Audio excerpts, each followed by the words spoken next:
criado por nós dentro do contexto, naquilo que a gente trabalha. Quando a gente, brincando com um colega, a gente acaba shippando o nome de um colega com a colega. Quem aqui já shippou o nome de alguém? Eu, Diz aí um exemplo. Pedro e Alice, Belice. Pronto. Então esse processo daí, Leandro, é um processo que a gente chama também de formação de palavras, tá certo? A gente chama isso de ou aglutinação, que é um processo muito comum, que vocês precisam também aprender esses termos, ou neologismo, quando a gente gera uma nova palavra. Então, para quem tem o livro lá no módulo 3, certo? Estou na página 28. E aí eu preciso que vocês me acompanhem justamente nessa perspectiva aqui, para a gente estar trabalhando essa proposta e aí a gente está crescendo, evoluindo mais ainda nesse contexto. Vou compartilhar com vocês a tela e aí é só você também me acompanhar, tá? Processos de formação de palavras. Tem livro. Aí passa por aqui, observa, preste atenção na aula, pode contribuir muito, certo? Analisando, prestando atenção e falando aquilo que sabe. Se tiver certo, eu digo ok. Caso não, a gente vai corrigir também na hora, beleza? Bora lá. Observe esta capa de livro, né? Verso, reverso, controverso, tá? Isso aí é um livro de Augusto de Campos, que foi um poeta também muito conhecido aqui no Brasil. Ela pertence a um livro de poemas. Apenas ao ver a capa, seria possível saber que se trata de um livro de poemas? Sim ou não? Verso, reverso e controverso. Você acha que só ver a capa dava para perceber que era um livro de poemas? Não. Não, né? Então, vamos ver o que é que o livro traz pra gente aqui. Então, ó, de acordo com o livro, certo? É possível que algumas pessoas sim percebam que pode se tratar de um livro de poesia pelo fato de trabalhar com verso, tá? Dentro da estrutura do poema, como já aprendemos, o poema ele se estrutura entre versos e estrofes, né? Verso é cada linha de um estrofe e estrofe é um conjunto de versos. Então, se você tem um poema que ele tem 3 estrofes, ou se a gente fosse levar em consideração em texto 3 parágrafos, então cada linha daquela estrofe, daquele parágrafo é um verso. Então, por isso, se falar de verso, automaticamente a gente lembra também de poema. No título, que palavra se repete e qual é o radical dessa palavra? Qual é a palavra que se repete? O verso. Verso, muito bem. E qual é o radical dessa palavra? O radical é verse. Por que verse é o radical? Como já aprendemos, para descobrir se estamos diante ou não de uma palavra que tenha um radical, o que é que a gente faz? A gente pega aquela palavra, que pode ser um verso, no caso aqui, ó, versar, que seria o verbo, tá? Você vai, elimina a vogal temática, que no caso são as 2 últimas letras, tá? E o que sobra é o radical. Então, versar, o radical é verse, certo? Se eu tivesse uma outra palavra, Leandro, como por exemplo, comprar, e eu quero descobrir o radical, o que é que eu faço? Eu elimino a vogal temática e o que sobra para mim é o radical. Quais seriam as letras que eu iria eliminar, Leandro? O A, O A, o R o A e e o o R. R. Então, ó, o radical de comprar é com PR, né? Ou compre, se a gente pudesse levar em consideração assim. Logo, o radical de verso é verse, como estamos aqui, ó, observando na questão de baixo.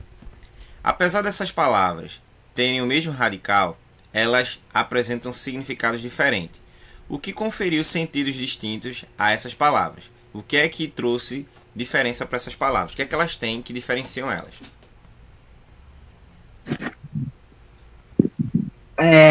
O verso. Não, o verso não. O reverso tem o ré atrás. Atrás? Eu esqueci o nome disso. Na frente. Atrás Isso. se estivesse depois da palavra. Ré vem antes do verso. Então é antes. E o controverso tem um contro, né? E como é que a gente chama essas 2 palavras? Chamamos de... Lembra? Formação. Hã? Pode falar, viu? Alan pode falar e tu pode falar também. Tainara também, Levi. Oi? Esqueceu? É descendência, né? Não. Prefixo.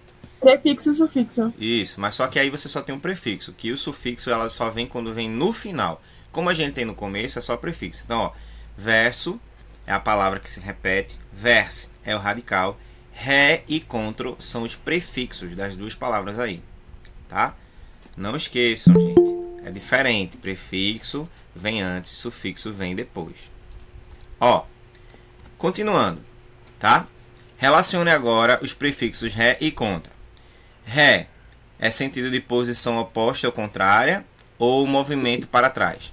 Ré. O ré de reverso é posição contrária ou oposta. Posição contrária ou oposta. Será que é isso mesmo? Bora lá.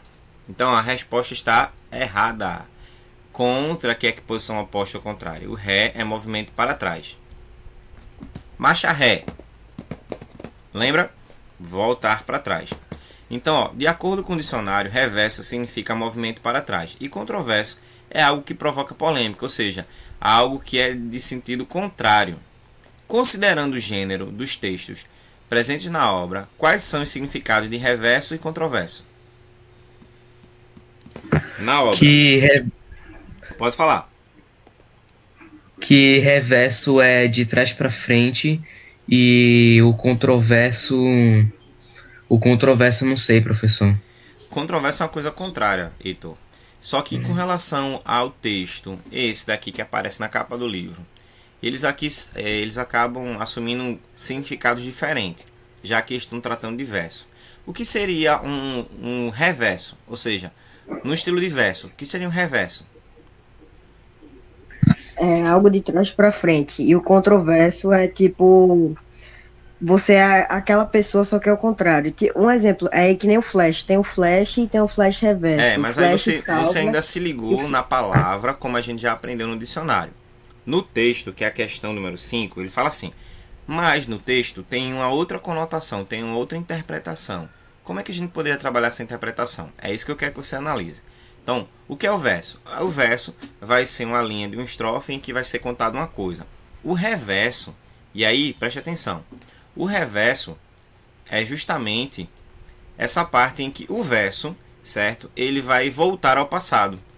Reverso é um verso que volta ao passado, ou seja, é um verso que é refeito. Reverso é um reverso que é refeito. E o controverso é algo que é totalmente contrário ao verso.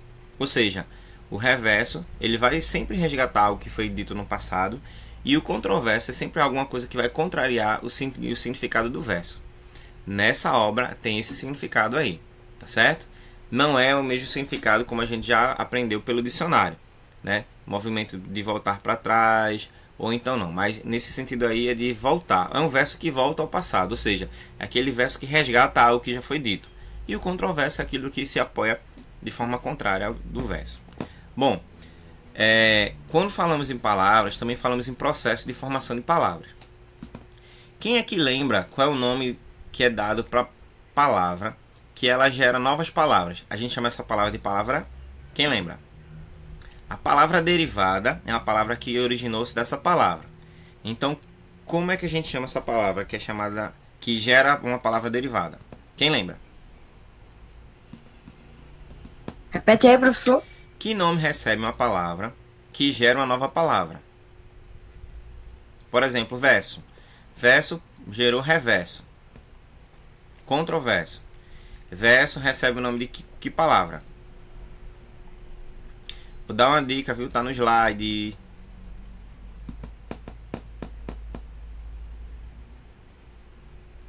Palavra primitiva. Uma palavra que gera novas palavras é uma palavra primitiva. E uma palavra que se origina de uma palavra primitiva é uma palavra chamada de derivada. Na composição de palavras, na formação de processo de palavras, por derivação, nós temos a palavra que ela vai passar pelo processo, tá, de prefixação, sufixação, prefixação e sufixação para a sintética regressiva imprópria. E é isso que a gente vai começar a estudar agora. Preste atenção aí, viu, gente? Na derivação prefixal, o que é que acontece? Nós formamos uma palavra, incluindo ao radical um prefixo. Por isso que pega o nome de prefixal. Trata-se de acréscimo de prefixo ao radical, tá? Reverso, ré, que é o prefixo, e radical verso. Controverso, contro, que é o prefixo, e radical, verso. Na derivação sufixal, ocorre por meio do acréscimo do sufixo ao radical. Finíssimo, fim é o radical e íssimo é o sufixo.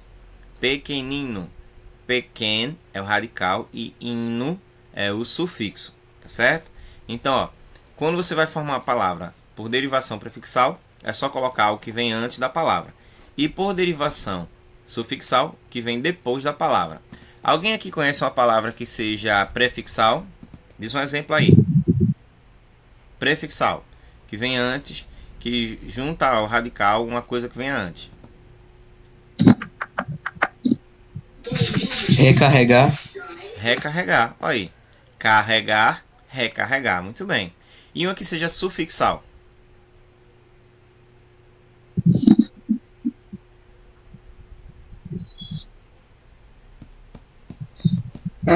Finíssimo, grandíssimo. Grandíssimo. Pegando a palavra aí que ela falou. Recarregar, carregamento, tá? Carregado. Então, tudo que vai ser acrescentado ao final do radical é chamado de derivação sufixal. Prestem atenção agora para essa daqui, tá certo?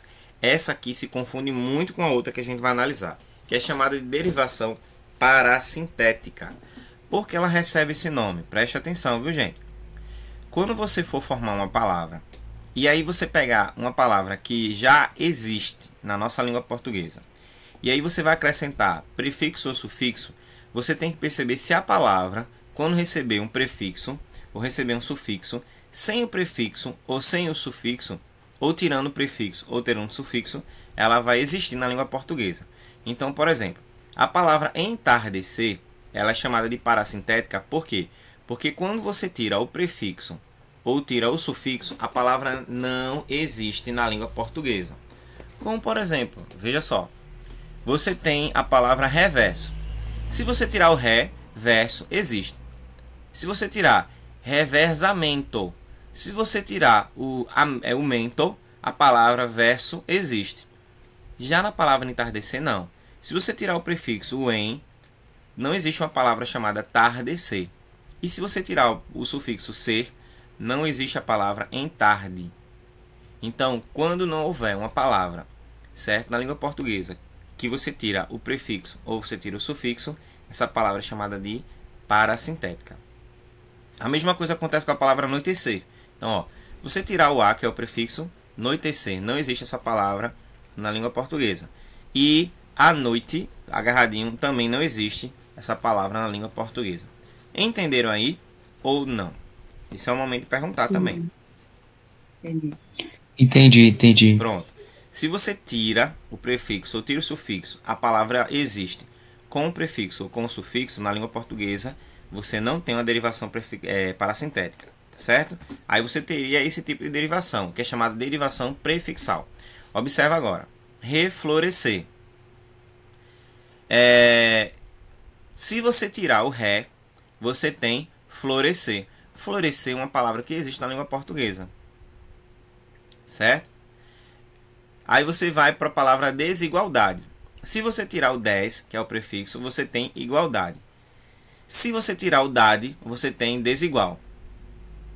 Então, tirando um e tirando o outro, a palavra existe na língua portuguesa.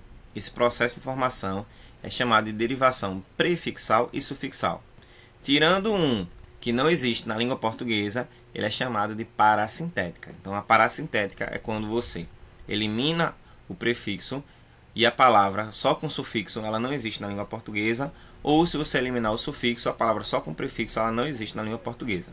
Já na derivação prefixal-sufixal, você pode tirar um e o outro e a palavra continua existindo na língua portuguesa, certo? Como, por exemplo, ó, reflorescer. Você tira o ré, aí como a gente já viu, você tem florescer. Se você tirar o sufixo ec, você ainda tem reflor, certo? Ó, reflorestar. Então, ó, radical, continua. E a palavra ainda existe na língua portuguesa. Preste atenção agora. Na derivação regressiva, é quando você pega a palavra no sentido original e dessa palavra você cria uma nova palavra a partir dela. Por exemplo, debater. Debater, você pode gerar o substantivo debate. gritar, você pode gerar o substantivo grito. Qual palavra no processo de derivação regressiva eu poderia formar a partir do verbo pular? Pule. Pulo, pula, certo? De beijo, de beijar, beijo. De abraçar, Abraço. abraço. Então, quando você gera uma palavra dessa, nós dizemos que é regressiva. E por que ela é regressiva? Porque ela perde elementos no final. Observa que a palavra debater e a palavra gritar, ela tem R no final. Quando você reduz o morfema, você reduz as palavras de tamanho para gerar uma nova palavra, você tem então uma derivação regressiva. E temos também a derivação imprópria. E preste atenção, gente, que essa não é difícil, essa é Ei, fácil. professor. Oi. No caso, vira um verbo, né? A derivação regressiva. Não, na derivação regressiva deixa de ser verbo para se tornar um substantivo. Debater é verbo, debate é substantivo. Gritar é verbo, grito é substantivo. Ó, e aí, viu, Leandro? Na derivação imprópria, você pega a palavra, que ela faz parte de uma classe gramatical, e dá um novo sentido a ela, certo? Ou seja, na regressiva você perde elemento. Na imprópria não perde elemento, só que agora ela tem outro significado. Olha o exemplo aí, ó. As garotas saíram para jantar. Então, nesse caso, jantar é verbo, tá? Já como você coloca, o jantar estava uma delícia, jantar aí é substantivo. É a mesma palavra, só que agora ela sendo usada de forma diferente. É quando você pega uma palavra, que é um verbo, e coloca essa mesma palavra agora de forma como se fosse um substantivo. Exemplo, acho que vocês já passaram por isso também. Ele tinha segurança no olhar da mãe. Então, ó, a mãe passava segurança no olhar. Agora, quando você pega a frase, o olhar da mãe o intimidava, o olhar é um substantivo. Esse olhar significa a maneira, o modo, a forma. Que é o que acontece com vocês. Quando sua mãe ou seu pai olha para você de uma forma diferente, especial, que você sabe que ele está dando uma bronca, você sabe que o olhar não é diferente? Sabe ou não sabe? Sabe? É como se fosse uma derivação imprópria. Você tira o olhar, certo, daquela forma natural de verbo e passa a ser então um substantivo. Então, para recapitular, derivação prefixal, quando você acrescenta ao radical um prefixo, sufixal, um sufixo, derivação parasintética, que quando o radical é acrescentado de um prefixo e um sufixo, você tira um e outro, a palavra não existe na língua portuguesa, e prefixal e sufixal, tirando um ou outro, a língua existe na língua portuguesa. A regressiva, você perde elemento, e a imprópria você usa em outra classe gramatical, com outro sentido, ok? Além dessas, também tem a chamada de derivação por composição. E como é que funciona isso? Tá? Da mesma forma como o compositor de uma música, ele vai usar palavras e elementos para compor aquela canção, a derivação, certo? O processo de formação por composição também vai fazer isso. Ele vai juntar palavras, unir palavras para gerar novas palavras. E aí, nesse processo, existem dois. Existe o que é chamado de justaposição, por isso preste atenção, tá? Isso cai muito no concurso público, certo? Se você for fazer ou tentar entrar por exemplo, no SSA, vai cair isso aí também, tá? Se você tentar futuramente fazer alguma questão de concurso do Enem, vai cair isso aí também. Quando você faz a composição por justaposição, o que é que acontece? Você junta as duas palavras, mas nenhuma dessas palavras existe mudança na hora da pronúncia e elas não perdem elemento. Exemplo, a palavra passatempo. Você tem passa e tempo. Juntou as duas palavras para formar uma palavra só. Ela tem dois radicais. O radical passa e o radical tempo. Passa-tempo. Entendeu? Já no caso da palavra girassol, você tem o gira e tem o sol. Se a gente só tivesse um S, as pessoas leriam assim, girasol, porque o S tem som de Z. Para carregar o som de S, foi acrescentado um outro S. Então ficou girassol. Então, passatempo e girassol. Observa que tanto uma palavra quanto a outra não perderam, certo? Nada. Pelo contrário, mantiveram a pronúncia e o som. Você conhece alguma outra palavra que seja por formação de justaposição? Sim. Qual? Insinuação. Não, essa não. Aglomeração. Essa também não. Preste atenção, Leandro, como é o exemplo aí, ó. São duas palavras que elas funcionam, de forma separadas, gente. Não é para ficar pensando no SS não, gente. Vai dar errado, viu? São duas palavras que se juntam para formar uma palavra só. Se você achar que é o SS, não estamos trabalhando com dígrafo. É justa a posição. Passatempo, girassol, carrossel, carrossel. São duas palavras também nessa linha. Entendeu? Alguma outra palavra? Beija-flor. Beija-flor. Olha aí, tá vendo? Beija-flor é uma justa posição. Você tem a palavra beija e tem a palavra flor. E a diferença é porque tem o hífen, né? Então existirão palavras com hífen e existirão palavras sem hífen, tá certo? No caso aqui, passatempo, girassol não tem hífen, mas beija-flor, guarda-roupa, guarda noturno, certo? Guarda-sol. Essas palavras aí são de justa posição. Por quê? Porque elas não perderam elementos. Na aglutinação, presta atenção. Na aglutinação, diferente da justaposição, quando você junta as palavras, elas perdem elementos, tá certo? Por exemplo, a palavra boquiaberto é boca aberta. Então, observa aí que mudou, certo? A pronúncia e mudou também algumas partes da palavra. Boquiaberto, você tem aberto, que permaneceu do mesmo jeito, mas boca foi substituído por boqui. Embora, em boa hora, certo? Você vai perdendo alguns elementos aí, ó. De boa você perde o A e de hora você perde o H. Então, quando houver essas palavras que você perde elemento, você está diante de uma palavra aglutinada, tá certo?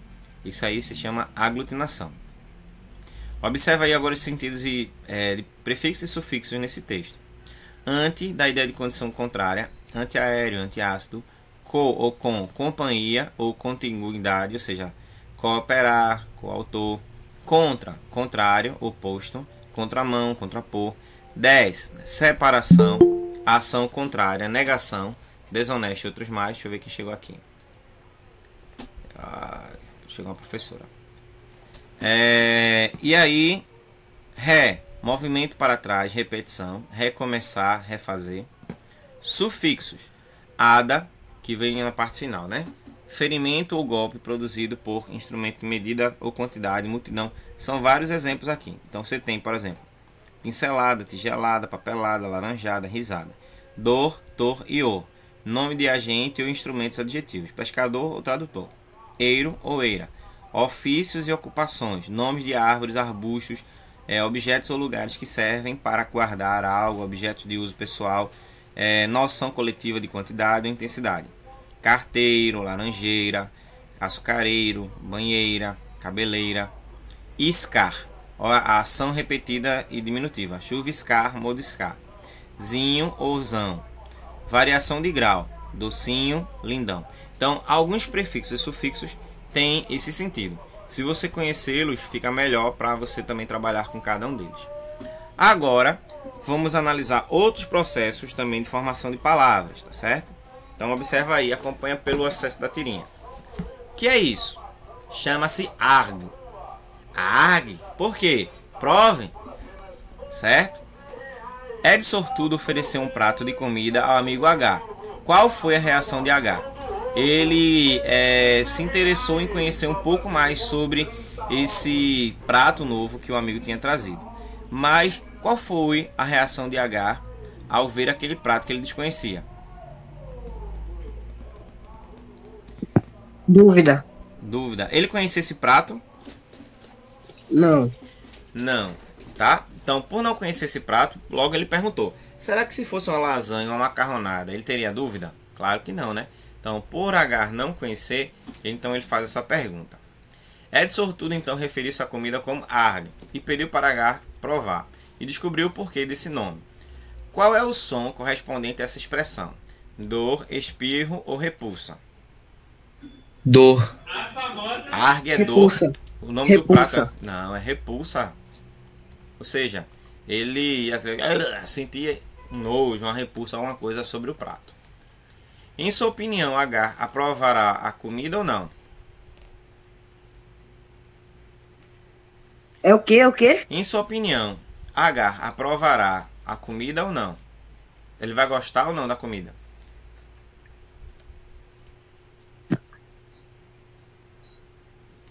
Você acha que ele vai gostar dessa comida? Eu acho que Não. sim, ele nem. Não sei. Ele nem experimentou, né, no caso. Não, mas assim, como é um prato que ele também desconhece, talvez ele não goste. Então a resposta seria não. Se o prato já tem um... Pronto. Imagina, você vai fazer um prato aí que não desse para que prato é isso? Você eca. Será que você acha que as pessoas vão comer o eca com o mesmo gosto? Tá comendo o que? Tô comendo eca. Olha aí. Então provavelmente não. E como são classificadas, certo, as palavras que imitam sons e ruídos? Uai. Quem lembra? Bora, gente, acorda aí. Pra não passar vergonha. Como são classificadas as palavras, certo, que imitam sons? Onomatopeia. Onomatopeia, isso mesmo, ó, lembrou, tá vendo? Então as onomatopeias são palavras que imitam os sons. Então, ó, a onomatopeia também é um recurso utilizado na formação de palavras, tá? Então elas são responsáveis também, certo, para que novas palavras sejam inseridas no nosso contexto. Então, quando a gente reproduz o latido do cachorro, uau, uau, o miado do gato, miau, certo? O zumbido lá da abelha, bzz, tudo isso daí é uma onomatopeia e também uma palavra em formação. Outras formas de criar palavras são as abreviações, as abreviaturas e as siglas. A abreviação, preste atenção, é quando você tem a palavra grande e você diminui. Telefone, fone. Cinema, cine. Namoro, namor. Fotografia, qual palavra? Foto. Foto. Então, ó, essas palavras são palavras abreviadas. Professor, quando é uma palavra abreviada? É quando você pega a palavra grande e reduz ela, certo? Que é o caso de telefone. Telefone, fone. Ok? Já na abreviatura, é aquela palavra que ela vai ser representada, certo, por algumas letras da palavra. Exemplo, a palavra apartamento, você tem o AP ou APTO. Página, você tem o PAG ou você tem o P ou então PG. Adjetivo, ADJ, certo? Avenida, AV. Então essas palavras aí são abreviaturas, tá? Diferente de abreviação. Muita gente acaba confundindo abreviatura com abreviação, mas a abreviação reduz a palavra e a abreviatura representa a palavra. E a sigla é quando você pega a inicial de cada palavra que compõe o nome e aí você tem a sigla. INSS, Instituto Nacional do Seguro Social. ONG, Organização Não Governamental. VOLP, Vocabulário Ortográfico de Língua Portuguesa. CPF, Cadastro de Pessoa Física. RG, Registro Geral, tá? Aí você tem outras e outras que você convive no seu dia a dia. CD, por exemplo, Compact Disc. CEP, Código de Endereçamento Postal. E temos também os neologismos. O que são neologismos? É quando você cria uma palavra, certo? Que não existia antes, certo? A partir de uma palavra existente ou parte dessa palavra.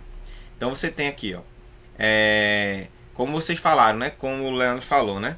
Que ele falou que chipou, na verdade, o nome de um colega. Foi Pedro com quem que tu fez, Leandro?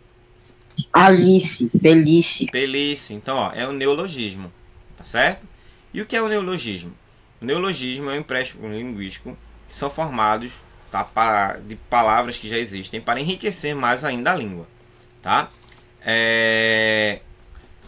Por exemplo, tem palavras, certo? Que as pessoas criam até mesmo em expressões. Alguém aqui já ouviu aquela expressão maravitudo? Já. Né? É maravilhosa ou tudo maravilhoso, né? Então, maravitudo é isso aí. Então, isso aí também é o chamado de neologismo, tá? É uma palavra nova. Contudo, esse processo lembra justamente esse daqui que a gente acabou de ver, que é a aglutinação. Você pega parte de uma palavra para formar outra, tá certo? E na nossa língua também nós temos empréstimos linguísticos através de palavras de outros idiomas, como por exemplo, abajur, que vem do francês, que é abajur, certo? Futebol, que vem do inglês, checar, que vem do inglês, mouse, outdoor, hack, que vem também do inglês. Nós temos palavras, certo, de origem africana, como por exemplo, paçoca, tapioca. Então são palavras que são indígenas e são colocadas no nosso vocabulário. Então essas palavras aí são palavras, tá certo, do inglês. E aí, o que é um lockdown? Você já ouviu essa palavra, não foi? Centro da cidade, fechamento do centro da cidade. Lockdown é fechamento das portas, né? Fechamento de tudo. Então o que é que acontece? É uma palavra portuguesa, espanhola, Não, é americana. inglesa. Então é uma palavra emprestada. Então, ó, para resumir, no processo de formação de palavras, vamos ver se vocês lembram de algum. No de derivação são 6 tipos. Derivação, que é quando a gente coloca aquela palavrinha que vem na frente. Como é chamado? Derivação Posição. Não. Prefixo. Prefixal. Quando coloca no final do radical, derivação sufixal. Quando você coloca no começo e no fim do radical e a palavra, se tirar, existe na língua portuguesa. Ela é chamada de prefixal e sufixal. Mas quando você coloca no começo ou no final e a palavra não existe na língua portuguesa, qual é o nome que recebe? Quem lembra?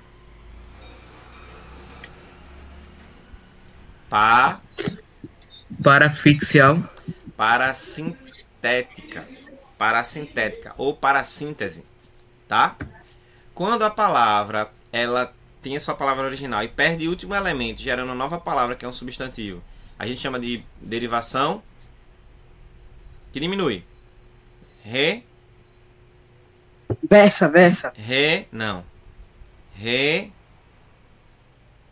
Regressiva. Isso. E quando você pega uma palavra que faz parte de uma classe gramatical e usa ela em outro contexto, é chamada de derivação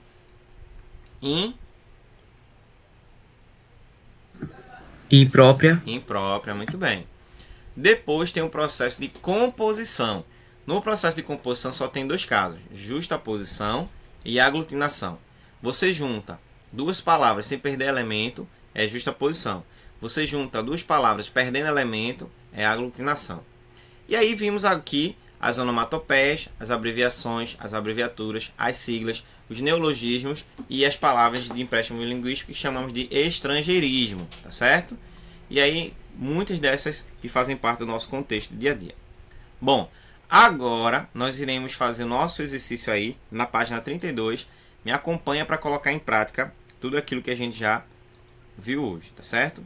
Deixa eu só entender o que aconteceu aqui.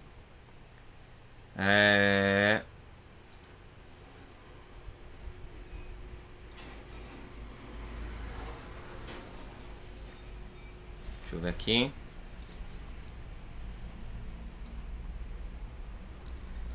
Ficou muito grande. Isso aqui. Cadê?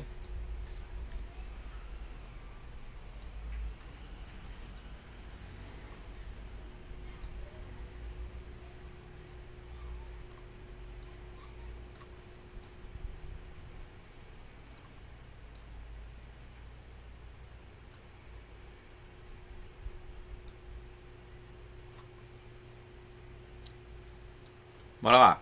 Então, ó, o que é que a gente vai fazer agora, tá? Nós iremos analisar as palavras uma por uma e vamos ver se a gente consegue identificar o processo de formação dessas palavras. Uma palavra, palavriteira, de despalavrar pela escada velha. Pobre palavra, se apalavrou, palabrincando cada degrau. Caiu sentada, apalazangada, e se despalambruxou, flor de pancada. Despalavra, pela botão, ontem palavra, hoje palavrão. Bom, vimos aqui que muitas palavras foram usadas para formar esse poema aqui, tá certo? O que as palavras em destaque apresentam em comum? O que é que elas apresentam em comum? Palavra. O nome palavra. Isso. Então, radical é palavra. O que elas têm em comum é o radical palavra, tá? Ou palavre sem o A. As palavras em destaque passaram por processo de formação diferente. Explique o processo de formação de cada uma dessas palavras. Aí o que é que você vai dizer? Você vai dizer se foi derivação prefixal, sufixal, imprópria, regressiva e aí por diante. A palavra palavreteira. Qual é o tipo de derivação? Sufixal. Sufixal. Isso. Despalavrava.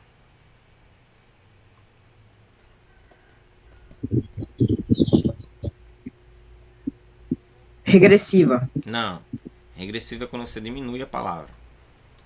Essa aqui é Parassinética. parasintética, porque com o prefixo e com o sufixo a palavra não existe, tirando os dos dois na língua portuguesa. Apalavrou. Se tirar o A, palavrou, existe uma palavra, essa palavra existe na língua portuguesa? Se tirar o vou, a palavra, não. Nesse caso também é parasintética, tá certo? Despalavra. Que tipo de derivação é? Derivação parasintética. Não. Prefixal. Prefixal, isso mesmo. E palavrão. Aumentativo. Não. A gente não trabalhou aumentativo.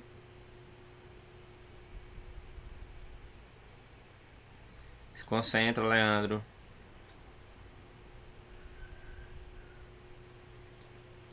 Prefixal, sufixal é o quê? Prefixal, sufixal, parasintética, regressiva e imprópria. Palavrão. Repete aí quais são as alternativas que você falou. Prefixal, sufixal e sufixal, parasintética, regressiva e imprópria. Prefixal e sufixal. Não. Sufixal. A palavra aqui, ó, tá igual, o radical tá todinho aqui, ó. Só foi acrescentado no final. Preste atenção, homem. Essas palavras não expressam o mesmo sentido. Que elementos as fizeram expressar sentidos diferentes? Quais foram as palavras ou os elementos que fizeram com que essas palavras aqui expressassem sentidos diferentes?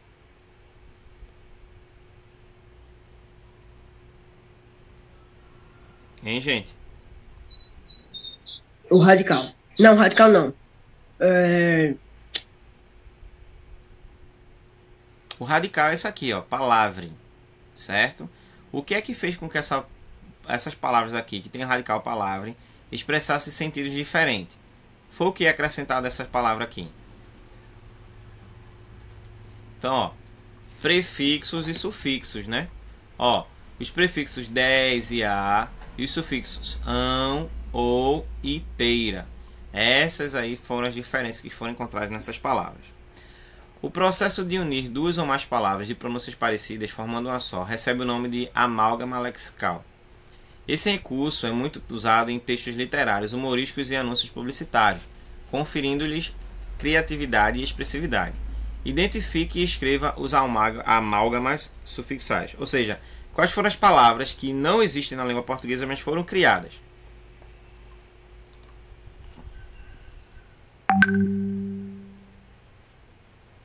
Aquela despalavrar, alguma coisa assim. Não, essa daí não.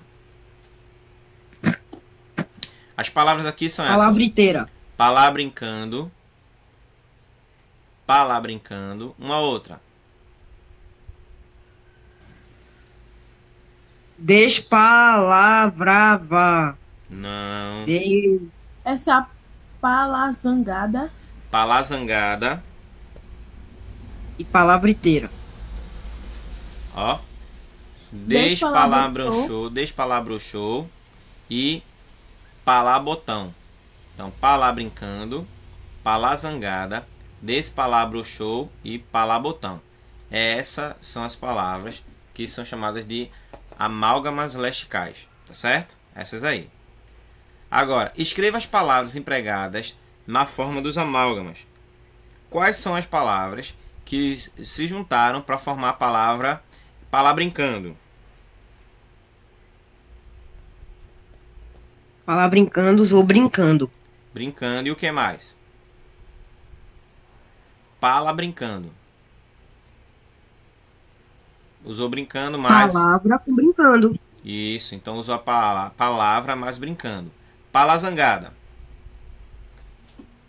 Palavra com zangado. Isso, Ou zangado. zangada. Palavra show. Palavra com brocha. Desse palavra, né? O sufixo 10, tá? Mais broxou. E palabotão. Palavra com botão. Palavra com botão, isso mesmo. Então essas aí são palavras chamadas de amálgamas lexicais. Próximo. Bom, o olhar da cobra dispara, paralisa o pássaro. Meu olhar cai em mim, laser luar. Meu despertar, meu amor desesperado, meu mal olhado. Meu olhar leitor, despertar do meu olhar despertador. No poema, o eu lírico compara o jeito dele como de animal. Como é o modo do eu lírico e como é o modo do animal? Comprova aí. Como é o modo do eu lírico e como é o modo do animal?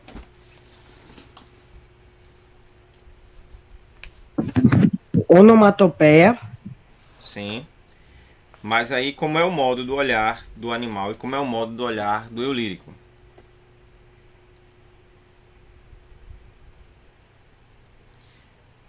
Na primeira estrofe já fala como é o olhar do animal.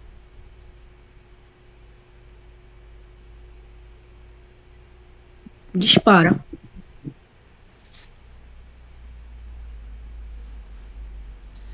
O olhar do animal é imobilizador, ou seja, o olhar da cobra dispara e paralisa, ou seja, deixa a pessoa imobilizada.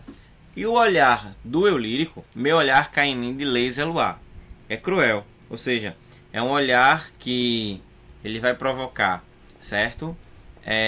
Um mal olhado, vai provocar uma atenção, vai ser um olhar que pode ser decifrado, diferente do olhar do animal. Por exemplo, a cobra mesmo, ela olha muito a vítima e espera o momento certo de atacar. Então ela vai imobilizando pelo olhar, ela vai hipnotizando. Já o olhar da pessoa, ele pode esconder muita coisa, inclusive até a verdade, tá certo? Aquilo que se pretende dizer e aquilo que não foi dito. Então, ó, bora lá. Relaciona as palavras no poema que apresentam o mesmo radical: paralisa e despertar, despertador e paralisador. Aí, qual desses aí tem o mesmo radical? E qual tem o radical 2? Paralisa.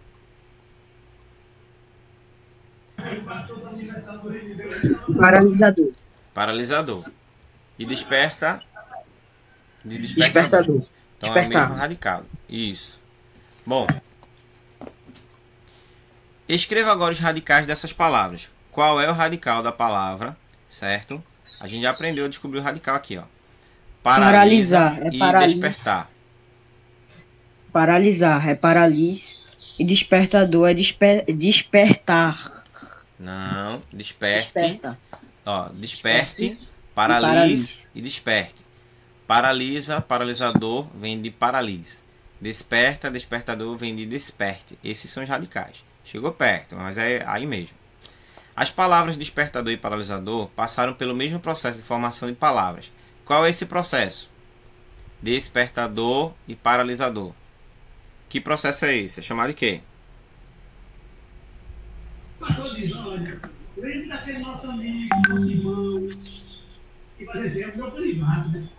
Derivação sufixal. Isso, Heitor.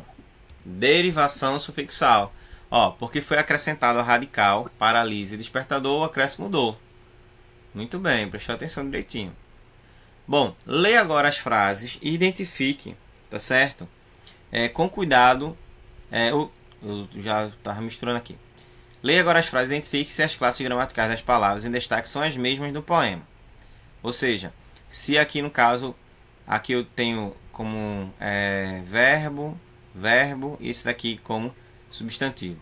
Vamos ver se as três, tá, tem a mesma classe gramatical.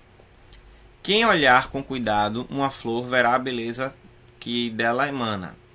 Para despertar, Carolina toma um banho pela manhã. Na casa de André, o despertador toca todas as manhãs. As 3 palavras aqui fazem parte da mesma classe gramatical? Não. Não fazem. Então, ó, no caso da primeira e a segunda são verbos. Olhar e despertar são verbos. Já despertador é substantivo. Como é que eu sei, professor, que é um substantivo? Olha aqui o artigo, ó, na frente, tá vendo? Toda vez que tiver o ó ou a na frente da palavra, ele vai ser um substantivo e não é um verbo. E despertador, na verdade, aqui não é verbo. Para ser verbo, tem que ser despertar. Ao Oi, empregar professor. os termos... Oi. Eu olhei pelo. Como é que eu posso dizer?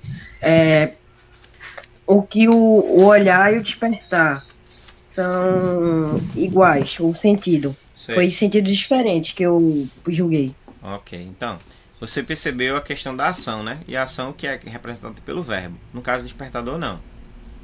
Ao empregar os termos olhar, despertar e despertador, o eu lírico faz uso de qual processo de formação de palavras?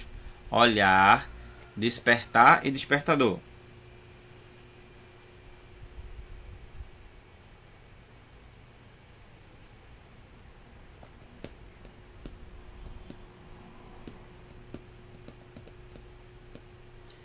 Qual o processo Oi, de professor.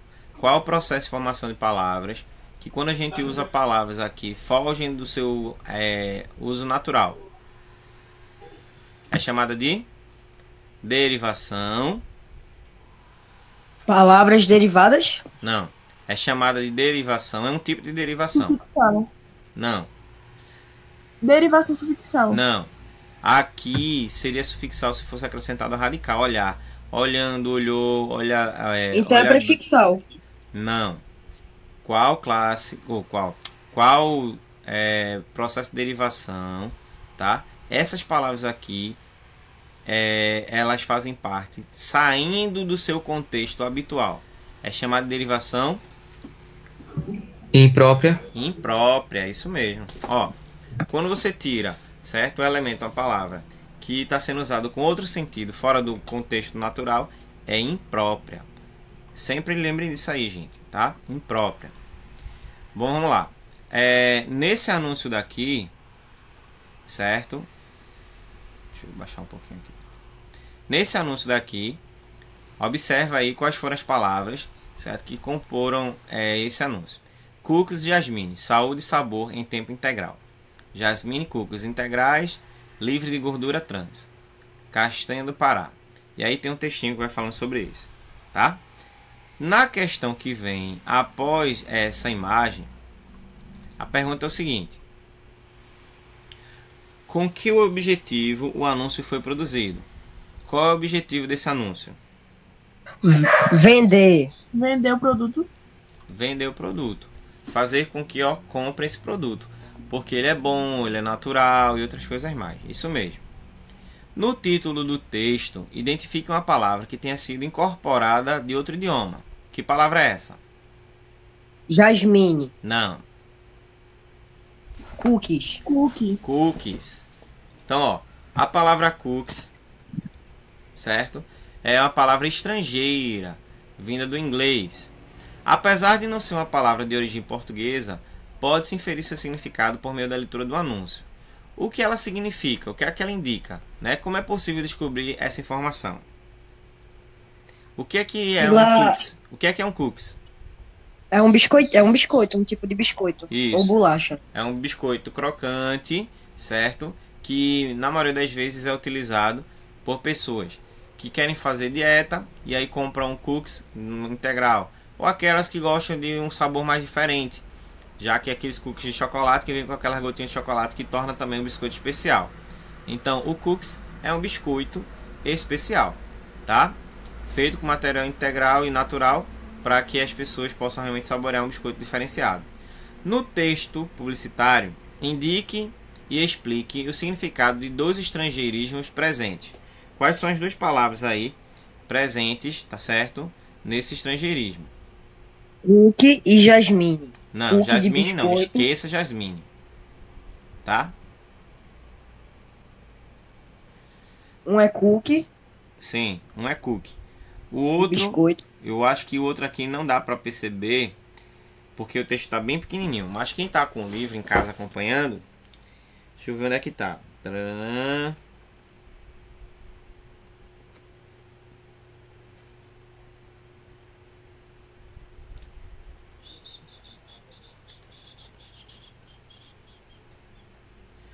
Essa palavra aqui, ela não tá aparecendo para vocês. No texto também não aparece aqui não, tá certo? Mas as duas palavras estrangeiras aí são justamente cookies e light. Por quê? Porque ele tem a redução, né? Aliás, diet e light. Não é cookies não, é diet e light. No texto, identifique e explique o significado de dois estrangeirismos presentes. Diet, que indica o alimento preparado sem adição de açúcar, e light, alimentos com redução de gordura. Então era pra ser 3. Tem gente que na verdade pensa que light e diet é a mesma coisa, mas não, viu? O que é diet? Diet é aquilo que não tem açúcar. E o que é light? Light é aquilo que não tem gordura. Exemplo, se a pessoa ela tem intolerância à lactose, ela vai comer uma comida light ou uma comida diet? Light. Light, porque não tem gordura. Se a pessoa ela quer fazer dieta e ela quer cortar o açúcar, light ou diet?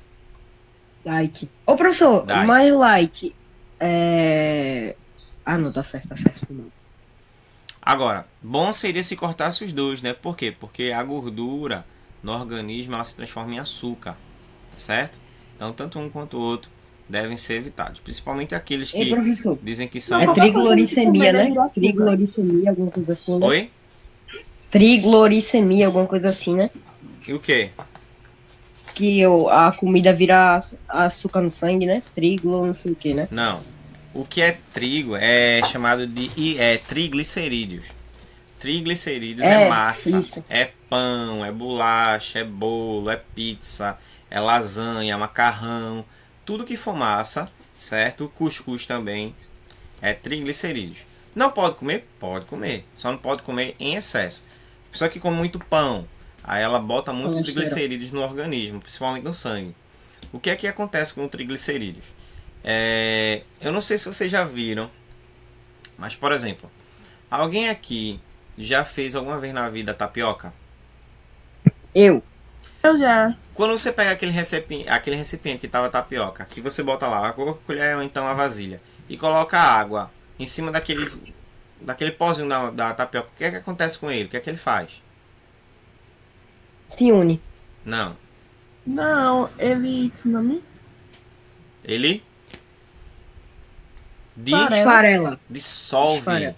Dissolve. Não, Aquela dissolução, né? Aquele dissolver daquela farinha, depois você não percebe mais. Você compra pacote, você vê muita coisa. Você jogou água ali, acabou-se aquela goma todinha. Ela se dissolve. A mesma coisa é o triglicerídeos, no caso, no organismo da gente, a massa. A gente come, vai sendo processado, ele vai se dissolver. E o que acontece? Ele dissolve e ele vai acumulando as artérias, entupindo. E aí quando você menos percebe, aí come uma comida gordurosa, aqueles lipídios, né, que vai passar pelo organismo, se agarram a essa massa e aí formam o que? Como se fossem obstruções. E aí para a pressão sanguínea começar a correr, ela tem que passar por muito obstáculo. E isso faz elevar a temperatura do corpo e elevar também a pressão. Aí a pessoa deixa de uma pressão normal para ser hipertenso. E outras coisas mais que vão surgindo. Tá? Ei, professor. Oi. E eu tenho que fazer o que pro meu colesterol baixar? Porque eu vou fazer exame de sangue e meu colesterol tá em 98. Primeiro, você tem que evitar comida gordurosa. E comida gordurosa indica tudo, né? Por exemplo, principalmente lanche. Pastel, coxinha que retém muito óleo, entendeu? Se for fritar um ovo, né? Que seja sem adição de margarina ou de óleo, entendeu? Evitar gordura. Charque, tem gente que gosta de charque, aquela parte bem gordurosa da charque, né? Evitar comida assim, carne gordurosa, certo? E fazer exercício, perder peso, né? Tu é magro, mas não quer dizer porque é magro que a pessoa também não possa ter dificuldade, não. Tem um colega meu que ele chegou pra mim e disse assim: menino, depois que tu casou tu engordasse muito. Eu tinha engordado 12 quilos, né? Aí ele disse: tu engordasse muito. E ele era magro. Sabe o que aconteceu? Teve uma parada cardíaca. E ele era magro. E ele estava preocupado com a minha saúde, não se preocupou com a dele. Entendeu? Enquanto eu fiz exame, meu coração tá perfeito, tá super saudável. Então, depende muito daquilo que a gente come, viu, Leandro? E aí tem que evitar, principalmente comida gordurosa. Você gosta muito de fritura, essas coisas assim, cortar. Tá? E aí você vai começar a tomar remédio para ajudar a eliminar esse colesterol. E comer comidas que possam ajudar. Uma coisa que ajuda bastante, e eu como muito, é amendoim. Porque o amendoim ele tem o colesterol bom. E ele combate o colesterol ruim do organismo. Tu gosta de amendoim? É o cozido, né? Olha, o amendoim, independente de como ele venha se apresentar, eu prefiro dele torrado. Por quê? Porque eu gosto de triturar com dente. Já o cozido, eu acho que ele não tem o mesmo gosto, não.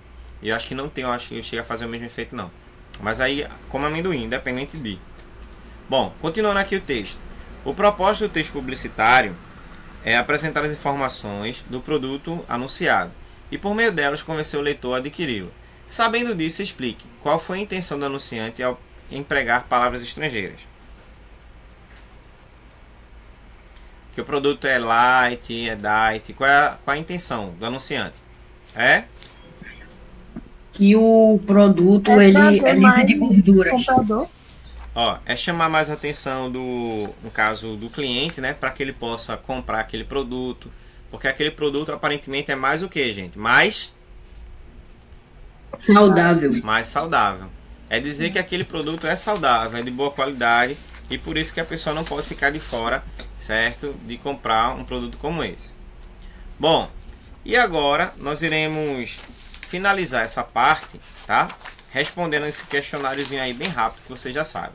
Você vai indicar qual é o tipo de composição das palavras. E aí só tem dois tipos, tá? Só tem aglutinação e só tem justaposição. O doce preferido de Davi é pé de moleque.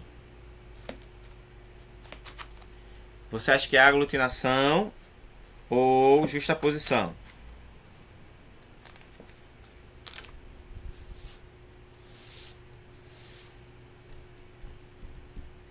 Oi, professor.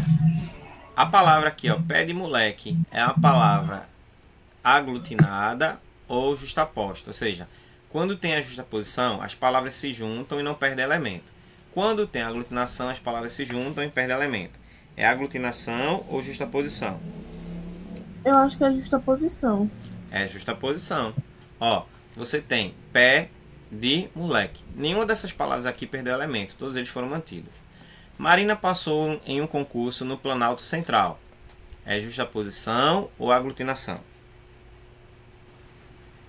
Eu acho que é aglutinação. É aglutinação, ó. Planalto, plano mais alto. Observa aqui que o O perdeu. Então, quando existe perca de algum elemento da palavra, é aglutinação. Quando criança, a mãe sempre dizia a Felipe que tomasse cuidado com instrumentos pontiagudos.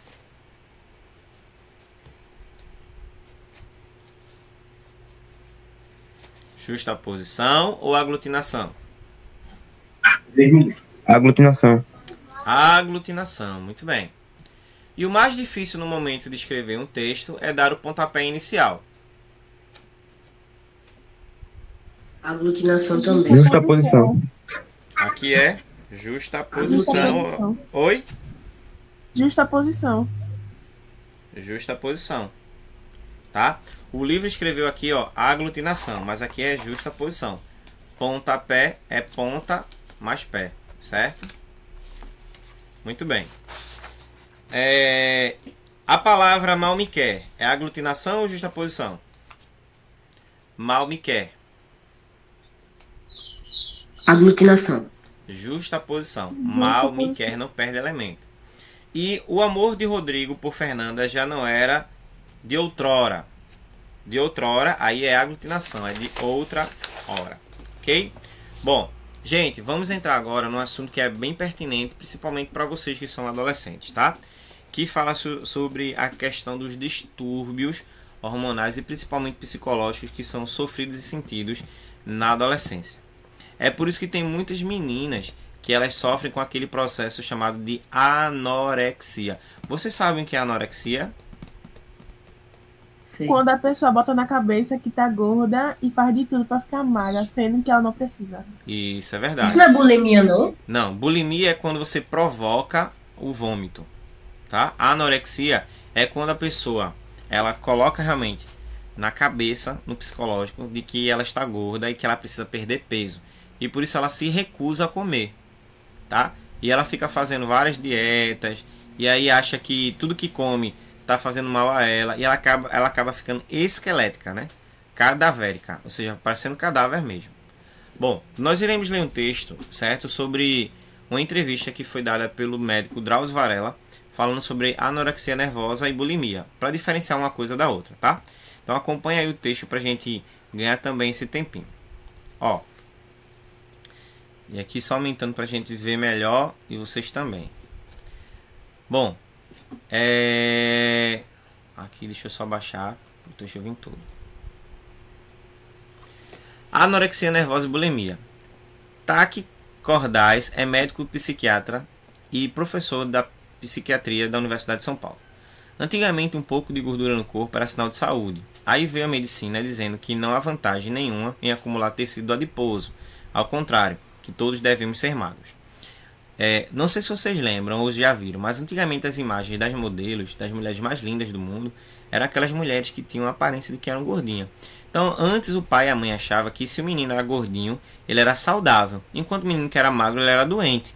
E hoje a gente sabe que, na verdade, nem gordura, nem magreza são sinais de saúde. O que mais é importante é a gente saber que manter uma alimentação saudável, uma dieta e praticar exercícios ajuda a manter as taxas do corpo. Leandro, que é como a gente conhece, Leandro não é gordo, Leandro é magro. Mas Leandro está com problema que ele revelou agora pra gente, que é de colesterol. Não é, Leandro? Tem que controlar essas taxas. Então, por que isso acontece? Ah, porque Leandro é gordo, porque... Não tem isso, gente, tá? Quando a gente mantém uma alimentação saudável, pratica exercícios, então a gente evita problemas na nossa saúde. Ao lado dessa recomendação médica, a pressão social do padrão de beleza, que se baseia em modelos bonitos e absolutamente magras, sem uma grama de gordura no corpo, tiranizou a vida de muita gente. Hoje, a quantidade de pessoas que luta para perder peso, faz dieta e toma remédio é enorme. Alguém aqui já fez isso? Não, eu já fiz pra comer, já tomei biotônico Fontoura, já tomei foi tudo pra poder comer. Então, cresce muito mais entre meninas, tá? Essa preocupação exagerada pode provocar um distúrbio psiquiátrico grave, cada vez mais frequente, que é a distorção da autoimagem. Então, a pessoa não consegue se enxergar como uma pessoa normal. Vai sempre se ver uma pessoa doente, precisando de mudanças. A pessoa se olha no espelho e vê uma figura obesa que não corresponde à realidade. Não nota a perda de gordura subcutânea nem ossos proeminentes. Iludida por essa falsa imagem, imagina-se com excesso de peso e diminui obsessivamente a ingesta até que, num dado momento, não consegue comer mais. Como consequência, pode desenvolver problemas graves de saúde que chegam, às vezes, a ser fatais. A anorexia nervosa se baseia especialmente nas mulheres, embora sua incidência seja aumentada também nos homens, ou seja, homens também têm anorexia nervosa, viu, gente? Não é só as meninas que tem, não, homem também tem. Bora lá. E aí tem a entrevista, certo? Com o médico Drauzio Varella, que ele vai estar respondendo um pouquinho sobre isso. Deixa eu só... Cadê aqui?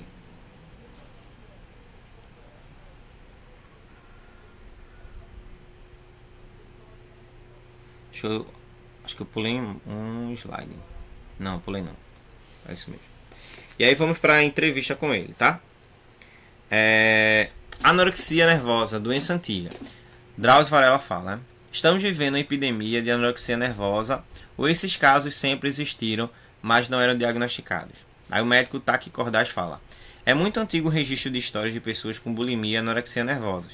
Sabe-se que desde a antiguidade alguns faziam jejum ou vomitavam várias vezes por dia para emagrecer ou manter o peso que julgavam ideal. Na Idade Média, santas e beatas da Igreja Católica tinham um padrão de conduta bastante semelhante ao das anorexicas de hoje, né? Mudavam apenas os fatores desencadeados do processo. São clássicos os casos de Santa Catarina de Sena ou de Santa Maria Madalena, que faziam jejum, vomitavam e usavam ervas purgantes. Tratava-se de um jejum beatífico que tinham como propósito maior a aproximação com Deus. Ou seja, esse jejum era um jejum de sacrifício. Então elas não podiam comer, certo? E tinham que colocar todo aquele desejo de comida para fora para que elas estivessem se sacrificando e se santificando cada vez mais. Não resta dúvida de que essa tendência assumiu características assustadoras de 1950 a 1960 para cá. A pressão dela pela magreza absoluta aumentou o número de portadores dessa patologia. Cada vez mais gente que não apresenta motivo algum para fazer dieta restringe a alimentação de forma drástica. No Brasil, a situação agrava-se porque, infelizmente, é fácil obter moderadores de apetite, hormônios tiroidianos. Ou seja, tem gente hoje que procura um médico para que o médico receitue alguma coisa assim que possa ajudá-lo, tá certo? A buscar aquele tratamento na qual a pessoa não precisa comer. E aí toma remédio para não sentir fome. Alguém aqui já tomou remédio para não sentir fome? Não, já tomei remédio pra comer mesmo. Misericórdia. Ó, vamos lá. Repercussões orgânicas. O que é que acontece no organismo? Drauzio. Essa perda de peso assustadora reflete uma grande modificação no organismo. Quais são os órgãos que mais sofrem com a privação de alimentos? O médico responde. A primeira alteração aparece na pele e nos pelos. A pele fica extremamente seca e coberta por lanugo, pelos que se parecem com barba de milho. Ou seja, aquele pelo mais amarelado, entendeu? Mais feio. Essas moças apresentam também amenorreia, ou seja, deixam de menstruar e sofrem uma regressão nas características femininas. Elas passam a se parecer um pouquinho mais com homens, porque elas vão perdendo o volume do corpo, vão perdendo as curvas, vão ficando magras, e aí vão ficar parecendo cada vez mais com um rapaz. Os seios e os grandes lábios praticamente desaparecem, diminuem os seios e até mesmo no órgão sexual feminino, os grandes lábios também diminuem, tá? No que se refere à menstruação, quanto mais tempo ela estiver ausente, maior dificuldade a mulher encontrará para engravidar e caso consiga, o que é raro, maiores dificuldades encontrará durante o parto. No entanto, a osteoporose pode ser considerada a manifestação mais grave da doença. Fraturas podem ocorrer espontaneamente. A pessoa está andando e cai porque um osso se quebrou sem ter sofrido nenhum traumatismo direto. Além disso, alterações intestinais e cardíacas importantes são frequentes, porque muitas anoréxicas não só deixam de comer adequadamente, como passam a usar laxantes e diuréticos. Como se sabe, o diurético provoca uma queda de potássio, elemento fundamental para o bom funcionamento do coração. Sua ausência pode causar morte por arritmia ou parada cardíaca.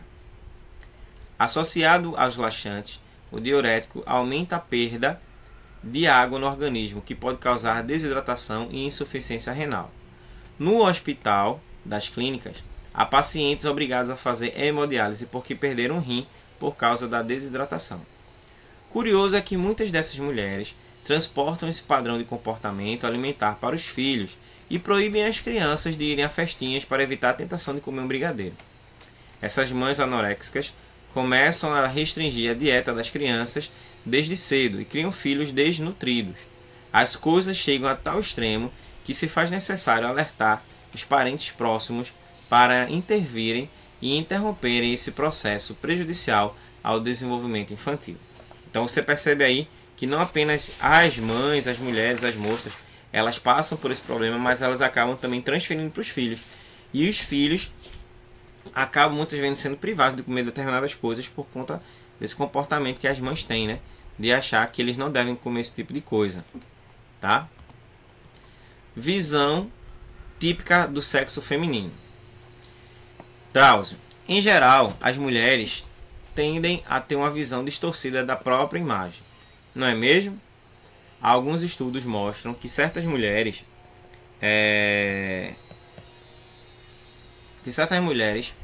de corpo escultural, verdadeiras capas de revista, estão insatisfeitas com o próprio corpo. Essa autoimagem distorcida é muito comum nas mulheres, mas não costuma ser tão grave que possa causar uma anorexia nervosa. Se fizéssemos uma pesquisa com ambos os sexos, verificaríamos que é muito maior a porcentagem de mulheres descontentes com o corpo do que o de homens e que a queixa aumenta no período menstrual. ou naqueles dias em que estão mais irritadas, ansiosas ou deprimidas. A evolução da doença. Drauzio. Normalmente, quanto tempo leva um quadro desses para chegar a caquexia? Isso é, a esse grau extremo de fraqueza e desnutrição. O médico fala, às vezes é muito rápido, tão rápido que as famílias nem percebem o que está acontecendo. Uma vez que as filhas costumam disfarçar a magreza exagerada vestindo roupas largas, né, e uma peça sobre a outra. Além disso, passam mais tempo fora de casa e quando voltam não dão a desculpa de que não querem comer porque já jantaram ou almoçaram em outro lugar. Os familiares, em geral, só descobrem o que está acontecendo meses depois que o problema está instalado, porque alguém, por acaso, surpreende a moça trocando de roupa e vê quão esquelética ela se encontra. Recordo de uma mocinha que foi para um programa de televisão à procura de um médico porque ninguém conseguia diagnosticar seu caso. Levada de ambulância, deu entrada no Hospital das Clínicas pesando 19 quilos. Tá? Tava realmente assim, no caso, só osso, né? Doença rara nos homens. Você sempre usa o sujeito feminino. Esse tipo de problema também acontece com os homens? Acontece, mas é raro. Em torno de 90 a 95% dos casos ocorrem com mulheres. No Ambulim, serviço que mantemos no Hospital das Clínicas e que completou 10 anos em 2002, mais de 700 pessoas já foram atendidas e posso garantir que o número de homens não chega a 10. Nos Estados Unidos, parece que esse número se situa entre 10% e 15%, mas sabe-se que nas clínicas privadas o número de crianças e adolescentes tem crescido bastante ultimamente. Entretanto, pode-se dizer que a ideia de emagrecer, de ficar com o corpo sarado e a musculatura abdominal pronunciada está se tornando relevante para os homens. Bulímicos já existem vários e os atletas representam a população de risco importante. Muitos param de praticar esportes, ganham peso e começam a vomitar ou a recorrer ao uso de laxantes e moderadores de apetite para não engordar mais. Então, gente, ó, não é só com pessoas comuns não, tá? Com também atletas, pessoas aí conhecidas, famosas, também acontece isso. Faixa etária e comportamento prevalente. Em que faixa etária a prevalência dessa patologia aumenta? E aí ele fala, a faixa etária da prevalência da anorexia está baixando. Tenho encontrado meninas de 9 a 10 anos com o problema, e que era raro acontecer no passado. Na maioria, porém, os casos de anorexia nervosa despontam na adolescência e os de bulimia entre mulheres de 20 e 30 anos. Já viram aí, ó, que uma criança, por exemplo, uma criança que aparentemente ela não está satisfeita com o corpo e na escola dizem que ela está gorda, ou que ela isso, ou que ela aquilo, acabam mexendo com o psicológico da criança. E a criança acha que ela não pode mais comer para não engordar mais. Ninguém está mexendo com ela. E o que acontece com isso? A gente acaba promovendo na vida dessa criança, certo? Uma situação delicada. Que a criança não vai mais se ver como uma pessoa saudável. Ela vai se ver como uma pessoa doente, problemática. E por isso precisa realmente melhorar. Do ponto de vista nutricional, as pessoas vão comendo menos porque perdem o apetite ou sofrem porque sentem fome e não comem. Essa pergunta é interessante, porque até a nomenclatura está inadequada à patologia. Na prática médica, anorexia quer dizer falta de apetite. Por isso, anorexia nervosa não é o nome mais indicado. No começo, é um sofrimento. Essas mulheres sentem fome, brigam com ela e tentam envolver-se em inúmeras atividades para se distrair. Depois de algum tempo, porém, há uma perda significativa do apetite. Mesmo meninas colaboradoras, o que é raro acontecer nesses casos, porque pacientes com anorexia, ao contrário de o que ocorre em qualquer outro problema, jogam no time da doença, apresentam dificuldade séria para comer. Para convencê-las, usa-se como argumento comparar a comida a um remédio que precisa ser tomado de qualquer jeito. É preciso forçar a ingesta. Nessa fase, não se pode pensar no prazer ligado à alimentação. Então, muitas dessas meninas aí, elas brigam, né, para não comer, porque elas sabem que se elas forem comer, elas podem ter aquele pesadelo que é ganhar peso, gente. É uma situação muito complicada. E a alimentação dos anoréxicos? Em que consiste a alimentação dessas pessoas? Quando se alimenta, é só com água e café sem açúcar. Basicamente, ingerem 200 calorias por dia, o que representa um gomo de laranja, uma bolacha creme crack, uma fatia de ricota, grandes quantidades de chá laxante, muitas vezes daite e cenoura. Tempos atrás, cuidei de uma garota que só comia pepino e cenoura. Enchia travessas desses vegetais, temperava com limão e sal daite, sem saber que tal classificação significava que esse sal tem menos sódio e é indicado para hipertensos e não para quem deseja emagrecer. Como é a reintrodução da alimentação, imaginando a menina colaboradora avisada de que corre o risco de morrer. Nesses casos, ela não pode começar comendo uma feijoada, não é mesmo? Não, porque determinados alimentos podem provocar uma sobrecarga cardíaca muito grande e edemaciar a paciente. Nas situações graves em que haja pouquíssima proteína no organismo, é preciso interná-la no hospital, onde a nutricionista aumentará gradualmente a oferta de calorias. Feito o cálculo do metabolismo basal, muitas vezes se começa oferecendo um suplemento alimentar e depois se reintroduz a alimentação normal devagarinho. O objetivo é ganhar 1 quilo por semana. Isso se não houver edema ou inchaço provocados nos déficits proteicos que justifica a conduta diferente. Então, o que acontece também, gente, quando a pessoa passa por esse processo? Ela começa a mexer tanto com o organismo, que o organismo vai começar agora a rejeitar tudo que ela for colocar para dentro. E com isso, ela corre o risco, certo, de morrer por conta dessa situação.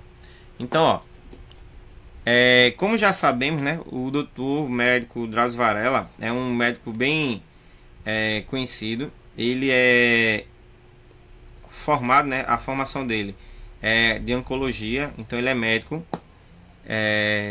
clínico também, que trabalha com câncer, tá?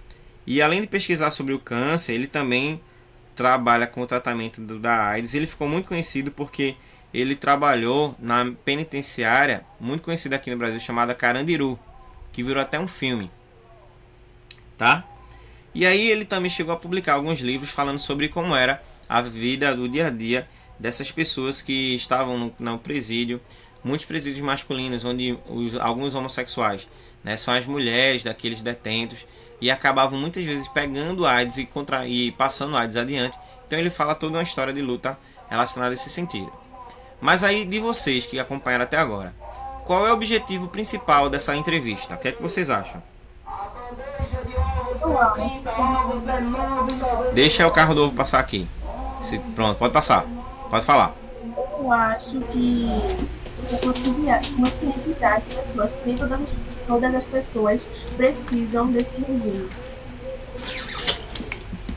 E nem é necessário. Eu conheci umas pessoas também, que a minha avó, ela fazia dieta doida e acabou morrendo com câncer no pâncreas. Tá vendo? Por quê? Porque muitas vezes o organismo precisa desse alimento, gente. O açúcar, ele para muitos médicos é um vilão, mas o açúcar, para quem não sabe, é o combustível do nosso organismo. Assim como o carro, para andar, precisa de gasolina ou álcool, o nosso organismo precisa também de alguns nutrientes. E açúcar também. Em excesso é prejudicial, tá certo?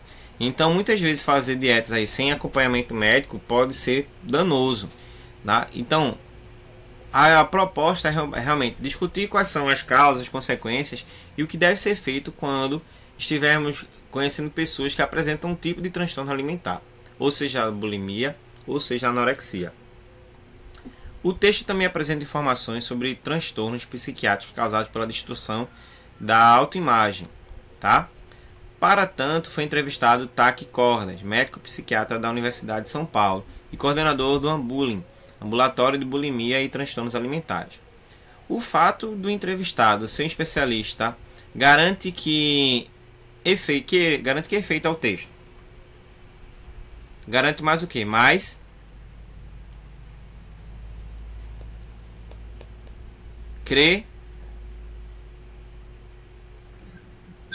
Repete a pergunta aí, professor, por favor. Porque taquicorda, ser psiquiatra e trabalha com pessoas que têm transtornos alimentares, garante mais o que é o texto? Garante mais o que? Mais Mais credibilidade. mais credibilidade, mais veracidade ao texto, porque é alguém que fala do assunto porque trabalha com esse assunto, tá? Você chamar alguém que não domina esse assunto para falar sobre o assunto, ele vai ter uma visão teórica, mas ele não vai ter uma visão prática. Então, trazer alguém que fala sobre o assunto dá mais credibilidade. O entrevistado apresenta esclarecimentos a respeito dos transtornos psiquiátricos causados pelos distúrbios alimentares. Que transtornos são esses que a gente falou aí? Bulimia e anorexia. Isso, a anorexia nervosa e a bulimia. A entrevista apresenta as consequências desse problema. Identifique quais são as consequências da anorexia nervosa. Além da bulimia também. O que é que ela pode causar? Problemas pelo corpo, né? Entre eles. Cite um. Os meninos também podem falar, viu?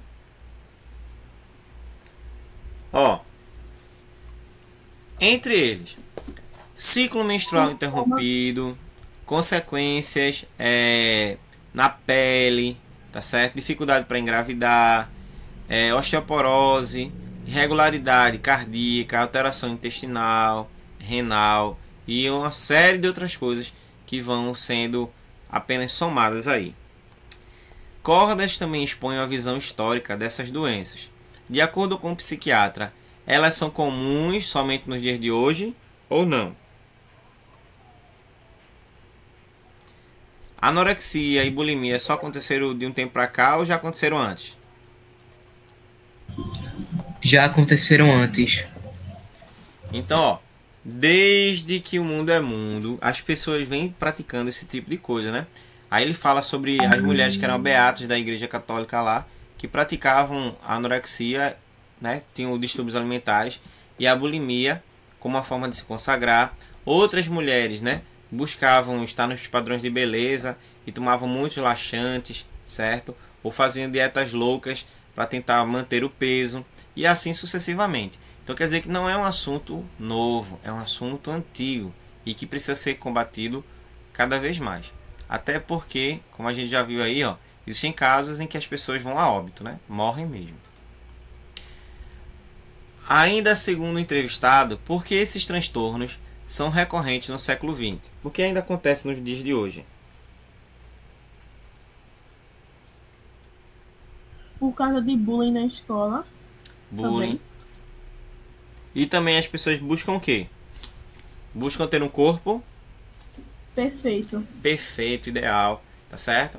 Hoje em dia, né, algumas crianças, principalmente eles que falaram que 9, 10 anos as crianças estão procurando os consultórios, o maior caso é o bullying, a perseguição dos colegas, né, que não percebem a dificuldade que a criança às vezes tem para controlar o peso e acabam provocando essas situações, tá? E aí, pra gente finalizar, em geral as pessoas anoréxicas ou bulímicas têm uma visão distorcida do seu corpo e mesmo apresentando um corpo magro, acham-se ainda acima do peso. Segundo o especialista, embora esse comportamento seja mais comum nas mulheres, há casos também que acontecem com os homens. Qual é a porcentagem de homens que apresentam esse transtorno? Quem lembra?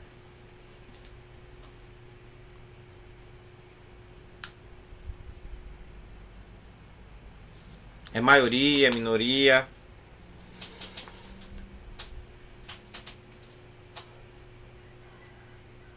Chuta aí uma porcentagem. 10%. Isso, segundo ele, de 5 a 10%, tá? Dependendo do caso, dependendo da região. Qual é a principal causa desse comportamento nos homens? Eles querem ter o corpo como? Em forma, sarado, musculoso, né? Então por isso que eles acabam passando por isso.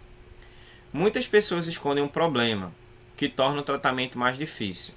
Que tipo de tratamento é desenvolvido para que essas pessoas comecem a se alimentar novamente? Remédios? Que tipo de tratamento é colocado para que as pessoas possam voltar a comer novamente? Qual é o tratamento? Então, ó, entre esses, né, a alimentação, certo? Não pode ser iniciada assim. A pessoa está muito magra, bota feijão. O organismo dela talvez não tenha suporte para conseguir aquela alimentação. E aí pode ser nocivo para a saúde dela. Ela pode acabar tendo alguma coisa. Então, introduzindo aos poucos e posteriormente avançando até regularizar essa alimentação e a pessoa começar a ganhar em média 1 quilo por semana. Pessoal, vê só, eu quero que vocês também participem mais, tá certo? Então, na próxima semana eu gostaria de contar com vocês para que a gente pudesse então trabalhar da seguinte forma, tá? Deixa eu colocar aqui só para vocês entenderem. Vocês vão fazer, tá certo? Uma pesquisa para a gente compartilhar aqui.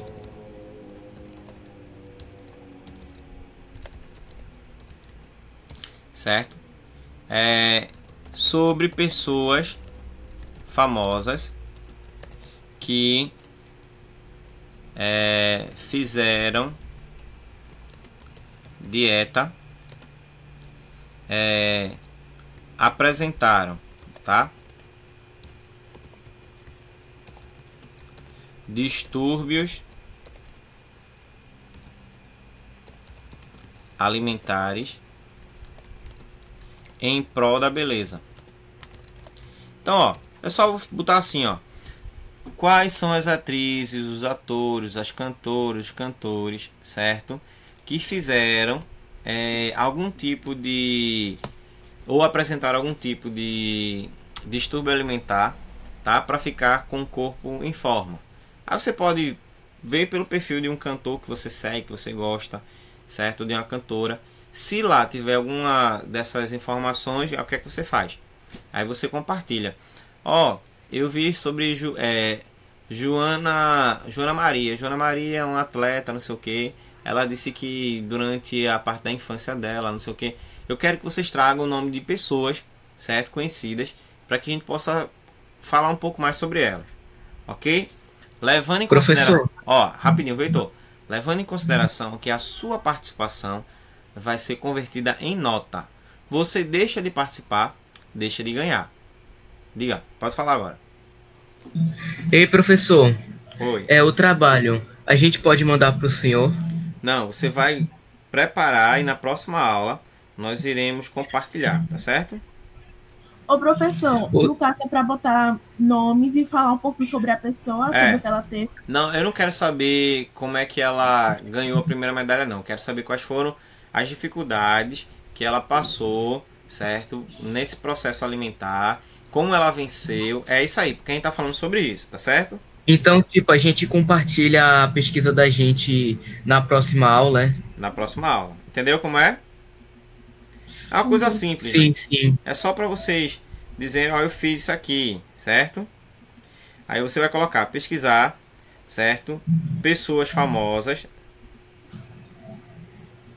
Estou escrevendo aqui no grupo. Pessoas famosas que apresentaram, certo? Problemas ou distúrbios alimentares.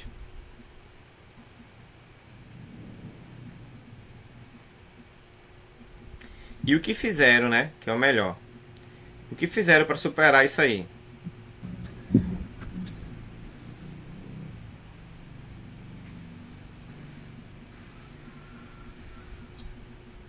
Alguma dúvida? Não.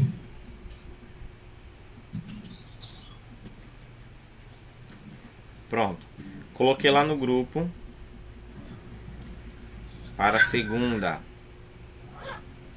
Ok?